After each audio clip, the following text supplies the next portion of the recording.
Hello students. So we are continuing holding company accounts. So in this lecture we are starting one adjustment which is called step acquisition. So first of all let us say what is the meaning of step acquisition. So in case of step acquisition, so holding company acquires shares of a subsidiary company. So holding company acquires shares of subsidiary company in a different phases. For example, first time, so H has acquired, so H acquires 60% shares of a subsidiary company which is S. But later on, maybe after 1 year or after some time period, it also acquires further shares. So secondly, H acquires suppose 20% more shares of a subsidiary company. So now we have to prepare a consolidated balance sheet. So we can say that in this case, H total share is 80%, minority interest will be 20%. So in this case, main problem arises how to calculate the capital and the revenue profits. For 60% share, we will calculate capital and revenue separately, and for 20%, capital and revenue will be separate because the date of acquisition will be different. So this acquisition of shares, it takes place on different dates. Let us say main step is how to prepare distribution of equity of a subsidiary company. In this case, so let us say it's a pro forma statement is showing the distribution of equity of a subsidiary company. So in this case, what will be our pro forma? First of all, we have to show what is equity of subsidiary as in date of acquisition. So you can show that one equity of a subsidiary. So as on date of acquisition.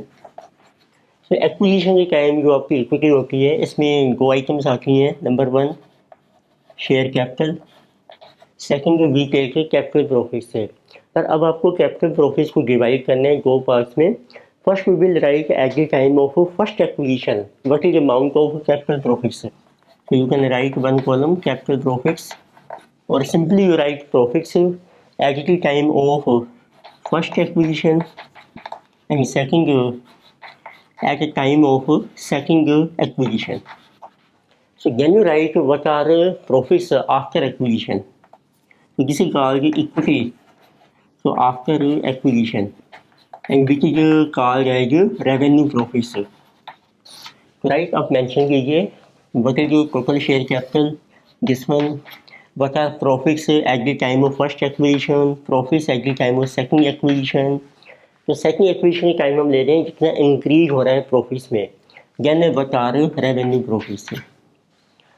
अब आप calculate कीजिए बच्चे H share, इसको दो पास में divide कीजिए. First acquisition is 60%, second is 20%, या जो भी क्वेश्चन में दिए ये हमारा एग्जांपल है. तो फर्स्ट वी टेक 60% एक्विजिशन यानी कि 20%. Balance will be minority interest, this is also coming 20%. अब आप कैलकुलेट कर लीजिए what is share of H and minority in all these items. तो एच का शेयर है 60% in share capital, 60% in profits of first acquisition, second acquisition and revenue profit से. H share है 20% in share capital, in first acquisition profit, second and revenue profit. Similarly minority interest. तो main point आता है जब आप calculate करते हैं goodwill या capital reserve, we have to consider what is H share in equity of subsidiary at the time of acquisition. तो उसमें हम लेते हैं share capital plus capital profit से. तो आप देखिए 60% के लिए जब आपने शेयर एक्वायर किए हैं उसमें एच का जो शेयर बनेगा इक्विटी में उसमें हम लेंगे share capital plus capital profit eight the time of first acquisition. तो दोनों को ऐड करेंगे, ये बन जाएगी एच टी कितना शेयर है इक्विटी ऑफ सब्सिडियरी कंपनी में eight the time of first acquisition. पर जब सेकंड एक्विजिशन किया है आपने 20% शेयर का, उस टाइम ये भी प्रॉफिट्स अराइज हो गए आपके सेकंड एक्विजिशन के. तो उस केस में हम लेंगे extra share in equity of subsidiary up to second acquisition. बस इसीलिए हमने इस प्रॉफिट को सेपरेट रखा है, सेकंड एक्विजिशन का और फर्स्ट एक्विजिशन, और ये माइनॉरिटी इंटरेस्ट आ जाएगा सभी। अब देखो रेवेन्यू प्रॉफिट में कितना शेयर है, 60% के लिए ये जो सेकंड एक्विजिशन के प्रॉफिट हैं ये रेवेन्यू माने जाएंगे। इट मीन, और ये दोनों को है ही रेवेन्यू, तो ये आपका बन जाएगा टोटल रेवेन्यू प्रॉफिट, और वो एच के share in revenue profit, right. देखो सेकंड एक्विजिशन वाला डिवाइड हो रहा है, कुछ हमारा 20% के लिए बन रहा है प्री एक्विजिशन, बस 60% के लिए ये पोस्ट एक्विजिशन प्रॉफिट है आफ्टर दिस फर्स्ट एक्विजिशन। तो भाई यही आपका मेन पॉइंट है इस टॉपिक में। माइनॉरिटी इंटरेस्ट के लिए आप सभी को ऐड कर दीजिए, शेयर कैपिटल कितना है उसका, कैपिटल प्रॉफिट्स में कितना शेयर है, और रेवेन्यू प्रॉफिट्स में, क्योंकि इससे अब आपकी गुडविल और कैपिटल रिजर्व कैलकुलेट हो जाएगा। तो बच्चे H share in total equity of subsidiary, this will B this 60% plus this 20%, इन दोनों को जब आप ऐड करेंगे ये इसकी टोटल इक्विटी बन जाएगी। तो लेके से वन एग्जाम्पल, फुल एग्जाम्पल, उससे ये आपको कॉन्सेप्ट क्लियर हो जाएगा।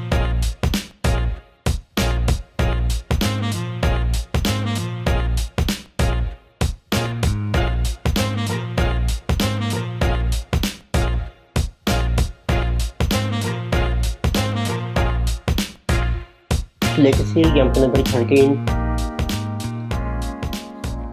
इस क्वेश्चन में देखिए आपको डाटा मेंशन किया है, the following are the balance sheets of M limited and N Limited as at 31 March 2023। Balance sheet में आपको दिए हैं एम और एन की शेयर कैपिटल है, जनरल रिजर्व है, profit and loss account, current liabilities आपको मेंशन की हैं, नॉन करंट एसेट्स हैं, land building plant and machinery, investments हैं, एन है जो total 7000 shares of N Limited, current assets आपको दिए हैं, बी आर है, स्टॉक डेटर, कैश। फिर आपको कुछ इन्फॉर्मेशन दी है, all the bills receivable of M Limited include gold discount gold which were accepted by N Limited. तो एम के पास बिल्स हैं जो एन ने एक्सेप्ट किए हैं, एंड एम लिमिटेड है discounted bills for ₹5,000 out of these bills. So when 6,000 shares were acquired by M limited in N limited, अब आपको ये मेंशन किया है जब आपने 6,000 शेयर एक्वायर किए थे, टोटल कितने शेयर है आपके पास 7,000, then N limited had 20,000 in general reserve and 5,000 credit balance in P and L account. तो फर्स्ट टाइम की एक्विजिशन के टाइम आपको उसके रिजर्व में सरप्लस दिए हैं एन के, at the time of acquisition of further 1,000 share by M limited N had 25,000 general reserve and 8,000 credit balance in P and L. तो उसमें आपको एक ये टोटल इन्वेस्टमेंट्स हैं हमारे पास 7,000 शेयर हैं एन के, और जब आपने 6,000 एक्वायर किए हैं उस टाइम कितना प्रॉफिट है एन का, और फिर आपने फर्दर एक्वायर किए हैं 1,000 शेयर। एक में किसी की स्टेप एक्विजिशन, तो हम इंस्टॉलमेंट्स में या फेजिज में शेयर को एक्वायर कर रहे हैं। Stock of M includes 20,000 purchase from N limited which have made 25% profit on cost. ये हमारी म्यूचुअल लोन्स हैं। So we have to prepare consolidated balance sheet on 31 March 2023। तो इसमें देखो आपको पहले इन्फॉर्मेशन क्या दी है क्वेश्चन में, जनरल इन्फॉर्मेशन देखो आपको मेंशन किया है what is the current year, तो this is 2022 to 23, what is date of acquisition. अब डेट्स आपको मेंशन नहीं की है, सो वी कैन स्पेसिफाई किया है कि डेट ऑफ एक्विजिशन ये आपकी इंस्टॉलमेंट्स में हो रही है। एक है आपकी first acquisition and then we have second acquisition. तो फर्स्ट एक्विजिशन के टाइम आपने शेयर एक्वायर किए हैं 6,000, टोटल शेयर देखिए एन लिमिटेड के बन रहे हैं 10,000 shares. It means first acquisition में कितना शेयर है, M share in N limited, जो दो कंपनीज हैं they are M limited and N. तो एम ने जब फर्स्ट टाइम एक्वायर किए हैं तो फर्स्ट एक्विजिशन का शेयर है 6,000 शेयर आपने एक्वायर किए हैं, टोटल हैं 10,000, इसमें किसी 60%। Then it is second acquisition, then further M has acquired 1,000 shares. It means आपने जब 1,000 शेयर्स एक्वायर किए हैं so it's percentage is 10%। So total जो होल्डिंग है, टोटल जो कंट्रोल है एम का एन में किसी की 70%, बैलेंस इज माइनॉरिटी इंटरेस्ट किसी कमी 30%। अब आपको मेन क्या करना है कि आपको डिस्ट्रीब्यूट करनी है इक्विटी ऑफ सब्सिडरी। उसमें सिंपल है, प्रॉफिट्स आपको मेंशन किए हैं eight the time of first acquisition and second acquisition. तो उसके लिए प्रिपेयर करते हैं distribution statement. So second we are showing the distribution of equity of subsidiary company which is N Limited. इसमें आपको डायरेक्ट मेंशन कर सकते हैं number 1 what is the share capital and what are the profits or we can say what is the amount of reserve and surplus at the time of first acquisition, then you write reserve and surplus at time of first acquisition and at time of second acquisition. उसके बाद की जो reserve and surplus हैं that is revenue profits, वो देखिए अब आपको mention किया है. बल्कि share capital, total share capital है, बल्कि balance of share capital, share capital is 1 lakh rupees. फिर आपको इनको मेंशन किया है जब आपने 6000 शेयर एक्वायर किए हैं वक्त हुआ कि general reserve and P&L at that time. It means second item है आपकी जनरल रिजर्व, यानी कि जो प्रॉफिट एंड लॉस अकाउंट. तो आपको इनको मेंशन किया है general reserve eight the time of first acquisition जिसे जो 20,000 और P&L का जो बैलेंस है जिसे गिवन को भी 5,000. फिर आपको मेंशन किया है at the time of acquisition of further 1,000 share बल्कि general reserve 25,000 and P&L is 8,000. अब देखो second acquisition time general reserve का बैलेंस हो गया 25, इट मीन्स 5 इसमें इंक्रीज हो रहा है. ये हमारा है additional profit after first acquisition. P&L का बैलेंस हो गया है 8,000, इट मीन इसमें इंक्रीज हो रहा है आपका 3,000. फिर आप चेक कीजिए रेवेन्यू प्रॉफिट से. अब आप देखो जब बैलेंस शीट की आपको डेट दी है 31 मार्च 2023, बैलेंस शीट में कितना बैलेंस है अब एन का, जनरल रिजर्व में है 30,000, P&L में है 30,000. तो इट मीन्स रेवेन्यू प्रॉफिट क्या होगा 30 माइनस 25, बैलेंस हो गया 5,000 आपका और इंक्रीज हो गया जनरल रिजर्व में. इट मीन किसी revenue profit which is after second acquisition. और P&L का बैलेंस भी हो गया 30,000, so 30 minus 8, so this will be 22,000. इस तरीके से आपके प्रॉफिट्स आ जाएंगे at the time of first acquisition second acquisition. तो let us take total of this.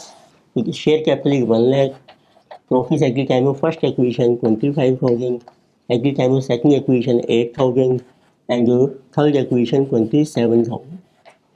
अब इनको आप कैलकुलेट कीजिए, डिस्ट्रीब्यूट कीजिए. बटीजिए एम शेयर, एम का कितना शेयर है.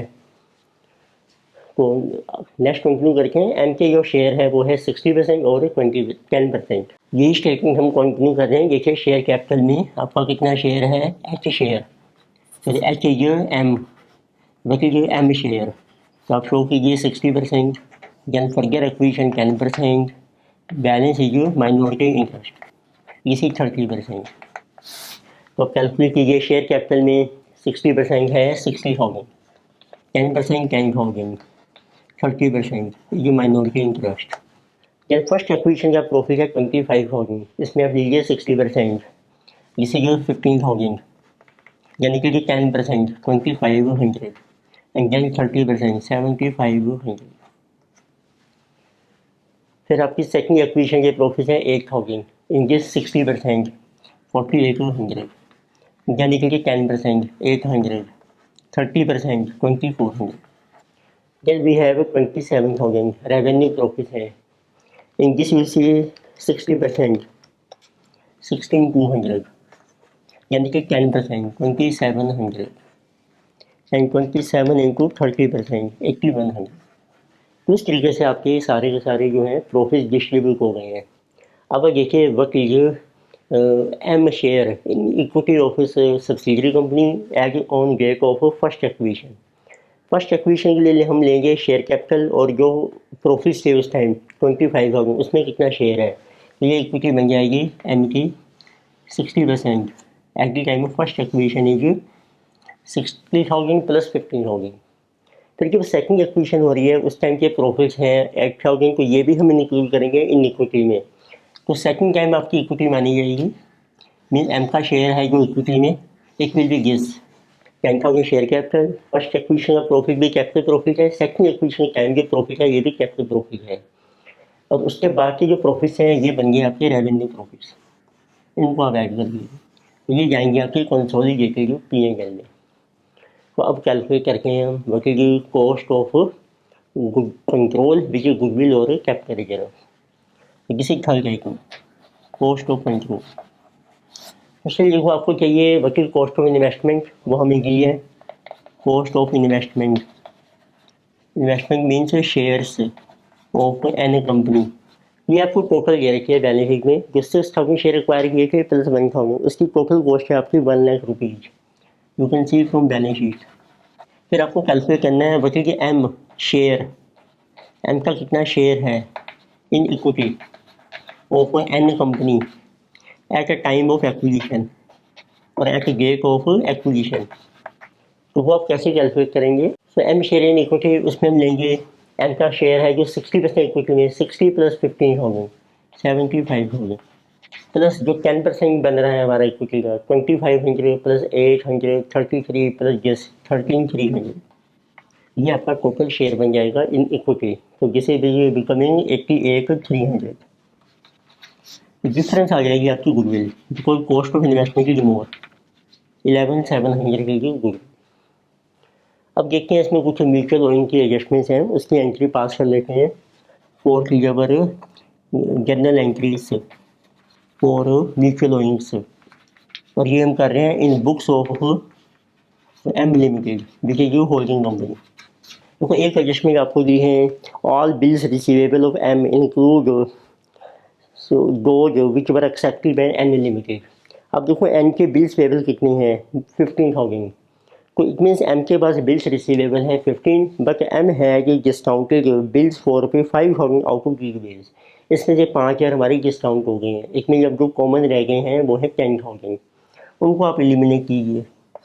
एंट्री बन जाएगी bills payable of N to bill receivable of M, इसमें जो कॉमन अमाउंट है जिसे जो 10,000, तो जो 5,000 डिस्काउंट हो गए हैं उसको हम एलिमिनेट नहीं कर सकते, क्योंकि होल्डिंग कंपनी जो एम है उसकी बुक्स में बिल्स हैं ओनली 10,000। फिर एक आपको और एडजस्टमेंट दी है, stock of M includes 20,000 purchase from N, एक में से एन ने सेल की है एम को, जिसे कि अपस्ट्रीम ट्रांजेक्शन, ये आपको मेंशन किया है सेल बाय एन। तो एन ने गुड्स सेल की हैं, उसकी जो वैल्यू है एम की बुक्स में वो है 20,000, इट मीन एम के लिए सेल प्राइस अपीयर हो रहा है 20,000, और उसके ऊपर एन ने प्रॉफिट अर्न किया था 25% ऑन कॉस्ट। तो एन के लिए जो सेल प्राइस है ये है कॉस्ट प्लस 25%। तो अब ये जो स्टॉक है ये इंक्लूड है एम की बुक्स में, इसमें प्रॉफिट इंक्लूड है जो एन ने चार्ज किया है 25% ऑन कॉस्ट, तो उसको आपने एलिमिनेट करना है। But since profit is earn by N, तो उसको आप डिस्ट्रीब्यूट कीजिए इन बिटवीन एम शेयर जो होल्डिंग का शेयर है और माइनॉरिटी शेयर। तो उसकी देखो एंट्री बन जाएगी, जो एम का शेयर है वो आपका पीएनएल में डेबिट हो जाएगा और माइनॉरिटी का माइनॉरिटी इंटरेस्ट में, और आपको क्रिएट करना है टू स्टॉक रिजर्व। तो देखिए स्टॉक रिजर्व कितना होगा, इफ़ कॉस्ट इज 100, तो उसकी वैल्यू कैलकुलेट कीजिए, कॉस्ट इज 100 प्लस कर लीजिए 25%, sale price is 125, if sale is 125 then how much is profit 25, if sale is 20,000 तो उसमें आपका प्रॉफिट आ जाएगा। तो जिस कमिंग 1/5 4,000, तो 4,000 का आपको स्टॉक रिजर्व क्रिएट करना है। तो स्टॉक रिजर्व 4,000, अब उसमें देखो माइनॉरिटी शेयर है 30% 1,200, 70% लीजिए holding company share which is M share 2,800, ये आपकी एडजस्टमेंट एंट्री बन जाएगी। ये हमने इसलिए किए पहले क्योंकि जो स्टॉक रिजर्व है ये हमारे माइनॉरिटी इंटरेस्ट को और पीएनएल को अफेक्ट करेगा। तो कैलकुलेट करते हैं what is minority interest and consolidated PNL. So fifth, we are calculating what is our minority interest।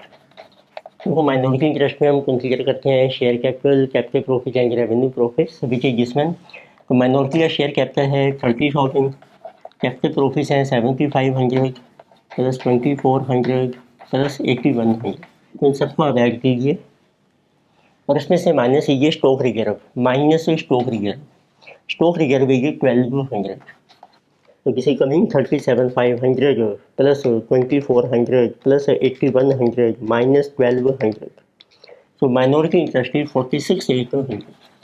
then we have to calculate consolidated P&L। इसमें ये बल्कि एम का कितना प्रॉफिट है, P&L का बैलेंस 1 लाख है बैलेंस शीट में, तो जिसे ये balance in P&L of M company, और प्लस उसका कितना शेयर है रेवेन्यू प्रॉफिट्स में, और माइनस आपको करना है स्टॉक रिजर्व। देखो एम का बैलेंस है 1 लाख, अब एम का शेयर है रेवेन्यू प्रॉफिट में विच इज दिस वन 4800, 16200 ये सभी को ऐड करके दिया एंड 2700 और माइनस कीजिए stock reserve this is 2800 this will B consolidated P&L. So 104,800 plus 16,200 plus 2,700 minus 2,800. So this is coming 129,900. Consolidated P&L. So let us prepare consolidated balance sheet of M&N as on 31st March 2023. So let us show particulars and the details and any note number and amount in rupees. So first we have equity and liabilities. So in this first heading is shareholder funds. Details first item share capital. फिर आपको mention किए हैं general reserve and we have consolidated P&L. So share capital of M Limited this is given 7 lakh rupees. General reserve is given 50,000 और consolidated P&L हमने calculate किया है 12900. इसका देखो वर्किंग नोट नंबर हमने शो किया था 6, तो वो आप शो कर सकते हैं 6 number. So this is total shareholder funds. So this is 879. Then we have to show separately minority interest. So this we have calculated 46,800. तो इसका वर्किंग नोट नंबर है जिसे ये नंबर 5, तो वो आप यहाँ पर शो कर सकते हैं minority interest. So then we have current liabilities. इसमें आप देखेंगे पहले हैं आपके पास sundry creditors. Then we have bills payable and outstanding expenses which are given as accrued expenses. Creditors में कोई आपकी देखो म्यूचुअल ओइंग्स नहीं है तो उनको ऐड कर लीजिए 80 + 50. This is coming 80 + 50 130. Bills payable आपको मेंशन किए हैं 10 + 15. इसमें हमारी 18 म्यूचुअल ओइंग्स जो बिल्स पेएबल हमने कैंसिल किए थे कॉमन अमाउंट था 10, so this will be 15,000. Outstanding expenses 5 + 15, total is 20,000. So this total is coming 165. So then we have assets. इसमें देखो फर्स्ट हेडिंग है नॉन करंट एसेट्स. इसमें आपको मिलेगी land, building, plant and machinery और एक आपने गुडविल कैलकुलेट की है. तो this is land and building, plant and machinery यानी कि गुडविल. लैंड एंड बिल्डिंग को ऐड कीजिए, दोनों की है 300 + 100, तो दिस विल बी 4 लाख. यानी कि plant and machinery 280 + 50 330. Then we have calculated goodwill 11,700. इसका वर्किंग नोट नंबर का ये हो 3, वो आप मेंशन कर सकते हैं. Note number is 3. So these are total non current assets. जैसे ये 741,700. Then we have current assets.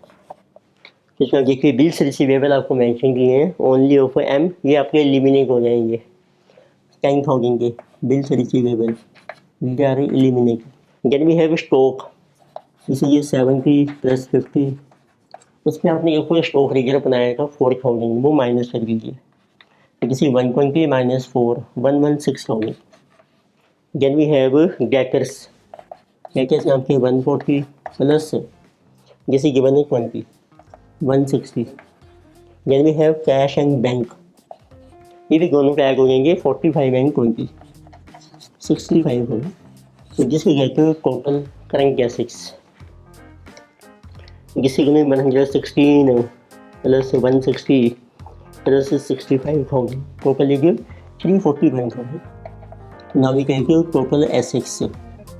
341 + 741 700. This is 1082 700. So let us see liability side 870 900 plus 46 800 plus 165,000.